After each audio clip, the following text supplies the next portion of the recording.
දකින්නේ පිළියන්දල නගරේ මේ නගර සභාව මහනගර සභාව මහා පිළියන්දල පුස්තකාලය මහා පුස්තකාලය අසල සහ පිළියන්දල කැස්බෑව ප්‍රාදේශීය ලේකම් කාර්යාලය අතරේ යන මාර්ගයේ පිටා තියෙන තොරණ තමයි මේ ලයිලයියේ මේ මෙවර විසක් උත්සවයට මේ පැවැත්වීමට නියමිතව තියෙන්නේ මේ තියෙන්නේ තොරණ තමයි.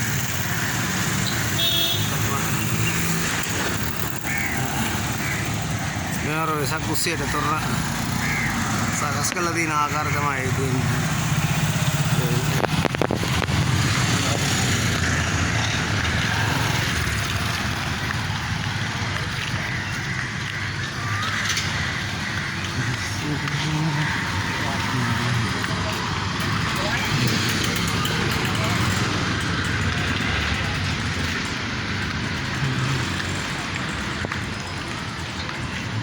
ජාතක කතා තාම ලියලා කියනකොට තමයි වෙන්නේ.